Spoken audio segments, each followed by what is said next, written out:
Salut à tous, c'est Di. Alors aujourd'hui, je vais vous offrir un pack carte postale. Pourquoi j'ai appelé cela pack carte postale? C'est par rapport à mon ancien travail.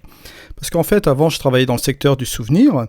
J'avais un commerce où je vendais des photos de souvenirs, des bics, des fridge magnets, etc. Et j'avais aussi également une section fine art. Et je voudrais montrer un petit peu la démarche dans une optique de photos de souvenirs, ce qu'on va faire pour une carte postale, etc. C'est un travail qui est quand même différent par rapport au fine art. Moi, j'ai eu l'occasion de faire les deux. On peut s'éclater, bien sûr, avec du fine art, des choses qui sont un petit peu plus graphiques. Mais là, au niveau de la photo souvenir, il y a quelques règles à respecter. Je vais vous montrer un petit peu ici. Ok? Alors, vous êtes prêts? On y va, c'est parti. Bon, je vous ai pris un truc typique, un exemple typique de photo que je pourrais prendre pour faire une photo de souvenir. Là, il s'agit de petits ports de synthèse, vous voyez, avec des petits bateaux de pêche comme ceci. Bon, là, ici, en l'occurrence, cet objet-là, je le ferai sauter, ce petit bateau-là, parce que bon, on a une petite moitié de bateau et ça me distrait un petit peu au niveau de la vue. Mais bon, voilà, on a le cadre typique pour faire une belle carte postale. Voilà. Alors, seconde chose, ciel bleu. Là, on va un petit peu partir à l'encontre de la composition avec ciel, etc. Gardez bien à l'esprit qu'un touriste, quand il vient dans un lieu de vacances, lui, ce qu'il veut, c'est du soleil, il veut du ciel bleu, etc. Il ne veut pas s'embêter avec des nuages, hein. Ça, c'est hors de question. Donc, il veut ramener un souvenir qui correspond à son séjour avec le soleil, le ciel bleu, etc. Voilà. J'ai toujours l'avantage d'avoir une mer plus ou moins claire. Ici, bien entendu, c'est un fichier RAW. Donc, ce qu'il va falloir faire, c'est accentuer les bleus. D'accord? Comme on a ici du ciel bleu, ici la mer, on va accentuer vraiment sur les bleus pour faire ressortir un petit peu cette couleur, cette colorimétrie, faire un peu popser cette photo. Je vais vous montrer de quelle manière, grâce au pack de look que je vous ai concocté. Voilà, ça va vous permettre un petit peu de gagner du temps. Alors, on va aller le chercher. C'est dans ajouter une collection de looks luminaires. Vous allez avoir ce petit truc ici, c'est Edikinol carte postale pack. Vous double-cliquez dessus ou bien vous cliquez une fois dessus, vous faites ouvrir. Une fois que vous avez cela, le pré-réglage Edikinol carte postale pack a bien été ajouté. Vous faites OK, pas de problème, vous ouvrez vos prédéfinis. Et là, vous allez avoir tous les looks qui vont s'afficher ici. Regardez, ça va être ce petit truc-là, Edikinol carte postale pack. OK? Voilà. Je vous ai concocté les 5 premiers essentiels où vous allez voir où ça va être un petit peu plus ou moins réaliste au niveau des couleurs. On va pouvoir ajuster aussi avec le slider. Vous avez également ici 5 autres looks qui là ici sont un peu plus créatifs. D'accord? On va prendre le premier look. Hop, je clique.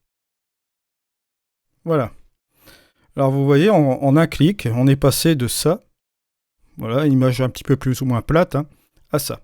Ok? Vous voyez, ça fait ça popse un petit peu plus au niveau des couleurs, on a un peu plus de bleu. Si vous voulez ajuster le look, vous pouvez très bien le faire ici. Bon, vous voyez, on enlève complètement le look ici. Et là, plus vous allez aller vers la droite, forcément, plus vous allez rajouter du look. 62%, vous voyez, à 70, 78 ou à fond comme ceci. Ok? Si vous faites un petit peu la comparaison avant et après, vous voyez, on a quelque chose d'assez solide.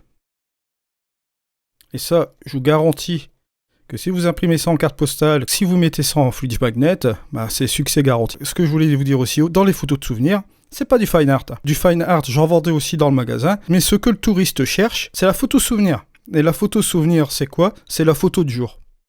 Je suis désolé de dire ça. Il y en a beaucoup d'entre vous qui sont un peu comme moi, on fait de la photographie pour faire des belles photos, des beaux couchers de soleil, des beaux levers de soleil, des trucs assez particuliers, tout ça. Mais la photo souvenir, bang, qu'est-ce qu'il faut? C'est de la photo de jour. On peut éventuellement faire quelques heures dorées, ça c'est pas un problème, mais l'essentiel va se concentrer particulièrement pendant la photo de jour. Voilà. Ça c'est le petit truc qu'il fallait savoir. Donc, retenez, photo de jour, ciel bleu, eau claire. Attention, j'ai fait ces looks. Si vous avez un ciel bleu. Hein. On va passer au look numéro 2 qui, celui-ci, sera beaucoup plus puissant au niveau des couleurs, sera beaucoup plus saturé, comme vous le constatez ici. La même chose, je fais une petite comparaison, regardez avant, après. Ça, sur un fridge magnet, par exemple, ça peut passer parfaitement. Ou bien même un bic, une boîte de confiserie aussi. Vous pouvez réduire, bien sûr, la quantité, comme je vous l'ai dit tout à l'heure, peut-être mettre à l'effet à 63%, des choses comme ça. Voilà. Là, je vais le laisser à fond, hein. Ok? Vous voyez un peu l'effet. Ensuite, on a le troisième look, qui lui est un petit peu moins poussé, regardez, avant, après. On a le look numéro 4, que j'ai effectué aussi là, regardez. Et là, on va finir par le 5. Le 5 qui va être ici. Ces 5 premiers looks, vous allez les utiliser de manière, on va dire, traditionnelle. Ensuite, j'ai fait 5 looks, ici, qui sont un petit peu plus créatifs. Bon, là, c'est à vous de doser l'effet. Vous allez voir tout de suite et vous allez comprendre pourquoi. Je vais cliquer sur le prochain look. Là, je vous conseille de revenir en arrière, juste un petit peu comme ceci, et de doser à votre convenance, ok? Je l'ai mis au maximum là. Ça dépend des photos, d'accord? Sur celle-ci, c'est un peu trop puissant au niveau du preset. Donc, vous revenez un petit peu en arrière, comme ceci, et vous avez un look particulier. Ça peut passer aussi, ok? On va passer au look suivant. Hop, sur celui-ci. Voilà. Là, vous voyez, c'est une colorimétrie aussi assez particulière. Toujours la même chose. Vous pouvez revenir en arrière, et c'est à vous de doser par rapport à votre image. Ok? On va passer au suivant. Pareil, vous voyez, là, c'est un petit peu désaturé au niveau de la colorimétrie sur certains endroits. On va passer sur le suivant. Voilà.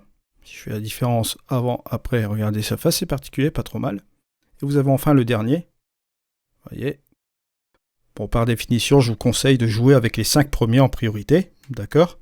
Les 5 autres, ils sont juste là pour voir un petit peu selon les images, parce que ça marche plus ou moins selon ou telle image, parce que chaque image est différente, ça vous le savez très bien. Mais en l'occurrence, ces 5 premiers que vous avez ici, c'est toujours gagnant. Si vous respectez le ciel bleu, une mer plus ou moins claire, là vous allez voir au niveau de vos images, ça va vraiment les améliorer. Et si vous voulez faire des cartes postales, etc., vous pouvez y aller sans problème. Voilà, je vous ai parlé de ce bateau ici qui est un petit peu une petite distraction pour moi. Bon, bien évidemment, vous allez directement dans la toile, dans l'outil effacer. On va un peu effacer cette partie-là grossièrement. Vous allez voir, je vais faire ça. Hop. Voilà. Partie du bateau là. Juste un peu comme ça. Faire. Effacer. Hop, voilà. On va cliquer sur terminer. Donc, pour avoir ce pack de look, je vous explique un petit peu la démarche. Je le mets dans mon groupe Facebook, comme d'habitude. Alors, si vous êtes inscrit à la chaîne, vous avez accès à ce groupe Facebook. Ça, je tiens à vous le rappeler. Alors, n'hésitez pas, si vous êtes inscrit sur la chaîne, allez tout de suite sur le groupe Facebook. Vous rentrez dans le groupe Facebook et vous avez accès au pack. Et vous avez aussi accès à un groupe où vous pouvez partager vos images, échanger avec d'autres membres, etc. On a dépassé la barre des 350 membres pour le moment dans ce petit groupe assez sympathique, donc je vous encourage à venir. Et vous avez aussi ce pack que vous allez trouver là, et également les autres packs. Si vous êtes dans le groupe, vous avez un accès encore à un autre groupe. Là, il s'agit d'un groupe d'entraide sur les logiciels de post-production. Je vous remercie de m'avoir suivi. On se retrouve prochainement pour une vidéo. Allez, c'était Eddy. Au revoir.